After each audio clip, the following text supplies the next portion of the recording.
August 5వ తారీఖు సామాన్య కాలంలో 18వ సోమవారం. మొదటి పట్టణము ప్రవక్త అయిన యిర్మీయా గ్రంథము 28వ అధ్యాయం 1 నుండి 17 వచనముల వరకు. ఆ సంవత్సరంలోనే అనగా సిద్కియా రాజు పరిపాలన కాలము 4వ ఏడు 5వ నెలలో గిబియోను నగరవాసియు అసూరు కుమారుడైన హనన్యా ప్రవక్త యాజకులను ప్రజలను వినుచుండగా దేవాలయంలో నాతో ఇట్లు పలికెను. ఇజ్రాయేలు దేవుడైన ప్రభు ఇట్లా అనుచున్నాడు, నేను బబులోనియా రాజు కాడిని విరగొట్టి తిని, బబులోనియా రాజుకు నెబుకద్నెజరు ఈ తావు నుండి తన దేశమునకు కొనిపోయిన దేవాలయ పాత్రములన్నిటినీ 2 ఏళ్ళ కాలంలోనే నేను మరల కొని వత్తును.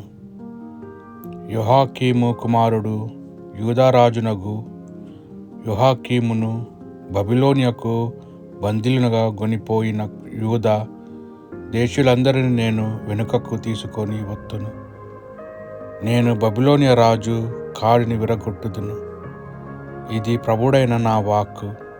అప్పుడు నేను దేవాలయం నందలి యాజకులను ప్రజలను వినుచుండగా హనన్యాతో ఇట్లాంటిని, అట్లే జరుగునుగాక, ప్రభు ఈ కార్యమును చేయునుగాక. అతడు నీవు ప్రవచించిన కార్యమును నెరవేర్చి దేవాలయ పాత్రములను బందీలను బబులోనియా నుండి మరల ఇక్కడికి తీసుకొని వచ్చునుగాక. కానీ నేను నీకును ఈ ప్రజలకును చెప్పు పలుకులు ఆలింపుము. పురాతన కాలం నుండి నీకును నాకును ముందున్న ప్రవక్తలు పోరు కొరవు అంటురోగములు సంభవించునని పెక్కు జాతకులను రాజ్యములకును ప్రవచనములు చెప్పిరి. కానీ క్షేమము కలుగునని ప్రవచించు ప్రవక్త ఉన్నాడు. అతడు ప్రభువులను పంపేడని నిర్ధారించుట ఇట్లా, అతని మాటలు నెరవేరుట వలననే అంతటా హనన్యా నా మేడ మీద నుండి కాడిని తీసుకొని విరగొట్టెను. అతడు ప్రజలందరూ వినుచుండగా నెబుకద్నెజరు రాజు సకల జాతుల మేడ మీద పెట్టిన కాడిని నేను 2 ఏళ్లలో ఈ రీతిగానే విరగొట్టుదనని ప్రభు పలుకుచున్నాడు అని అనెను. అటు తర్వాత నేను నచ్చట నుండి వెళ్ళిపోయి తిని హనన్యాను మేడ మీద కాడిని విరగొట్టిన తర్వాత ప్రభు నాకు తన వాక్కు ఇట్లు వినిపించెను. నీవు హనన్యా వద్దకు వెళ్ళి అతనితో నా మాటలుగా ఇట్లు చెప్పుము. నీవు కొయ్యవాడిని విరగొట్టవచ్చును, కానీ దానికి బదులుగా నేను ఇనుప కాడిని సిద్ధము చేయుదును. సర్వశక్తివంతుడైన ఇజ్రాయేలు దేవుడు ఇట్లనుచున్నాడు, నేను ఎల్ల జాతుల మీద ఎల్ల ప్రజల మీద ఇనుప కాడిని నింతును. వారు బబులోనియా రాజుగు నెబుకద్నెజరును ఊడిగము చేయుదురు. నేను వన్యమృగములను కూడా అతనికి సేవలు చేయనట్లు చేయుదును. తన అదాంతరము నేను హనన్యాతో ఇట్లాంటిని, ఓయి నీవు నా పలుకులు ఆలింపుము. ప్రభు నిన్ను పంపలేదు.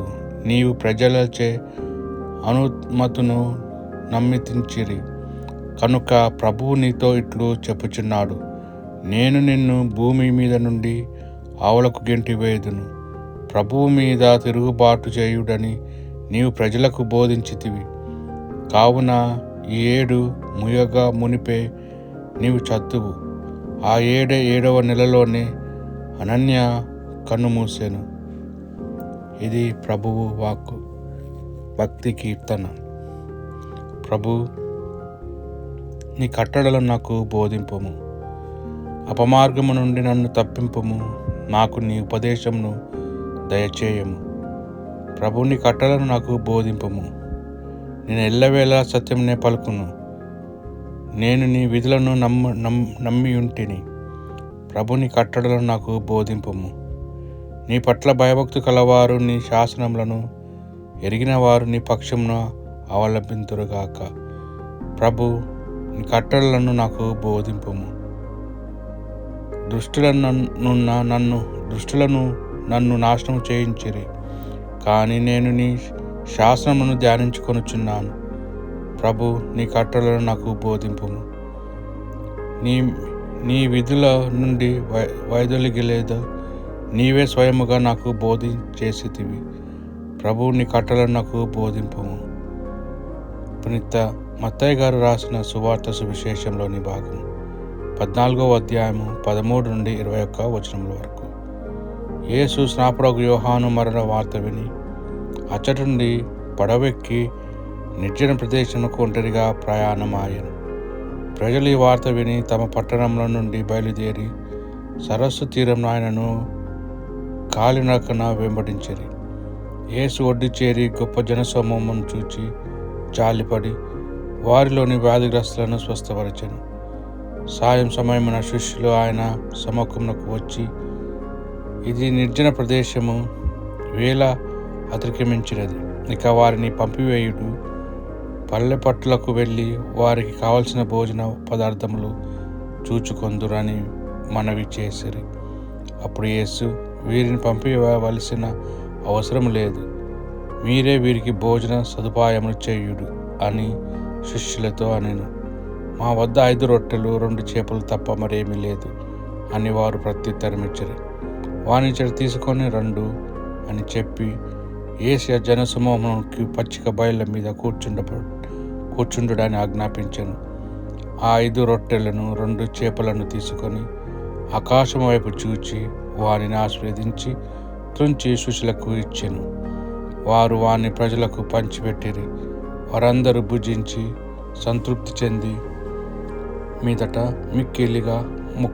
మిగిలిన ముక్కలను 12 గంపల నుండి ఎత్తిరి.